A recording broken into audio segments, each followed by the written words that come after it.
இன்றைக்கி நம்ம வீடியோவில் ஒரு டேஸ்டியான ஹெல்த்தியான ரொம்ப சத்துள்ள ராஜ்மா கறி எப்படி ப்ரிப்பேர் பண்ணுறதுன்னு பார்க்கலாம். இந்த ராஜ்மா வச்சு 2 வகையில் நம்ம பண்ணலாம். ஒன்று வந்து கறி குழம்பு டேஸ்ட்டில், இன்னொன்று புளிக்குழம்பு டேஸ்ட்டில். இன்றைக்கி நான் புளிக்குழம்பு டேஸ்ட்டில் தான் பண்ணுறேன். ராஜ்மா வந்து ரெட் பீன்ஸுன்னு சொல்லுவாங்க, அதான் ராஜ்மா. இப்போ ராஜ்மா கறி செய்கிறதுக்கு நான் நாளே வந்து ராஜ்மாவை நைட்டு தண்ணியில் ஊற வச்சிட்டேன் தேவையான அளவுக்கு. நீங்கள் ஊற வைக்க மறந்துட்டீங்க அப்படின்னா கோல்டு வாட்டரில் கூட ஃப்ரீசரில் ஒரு 1/2 அன் ஹவர் வச்சு எடுத்து வெளியில் வச்சிங்கன்னா ஒரு 2 ஹவர்ஸ்லேயே ராஜ்மா வந்து நல்லா ஊறி வந்துடும். சின்ன வெங்காயத்தை 2ஆக கட் பண்ணி வச்சுருக்கேன். நல்ல பழுத்த தக்காளியை குட்டி குட்டியாக கட் பண்ணி வச்சுருக்கேன்.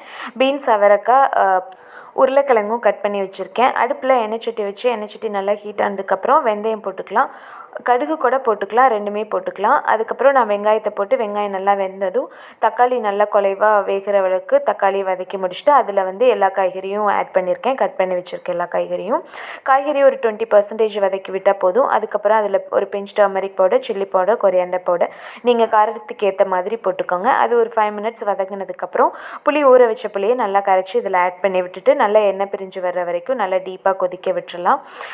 எண்ணெய் பிரிஞ்சு வந்ததுக்கப்புறம் தான் நம்ம வந்து தேங்காய் வடிக்கணும். தேங்காயில் வந்து சின்ன ஜீரகம், பெரிய ஜீரகம் போட்டு அடிச்சிருக்கேன்.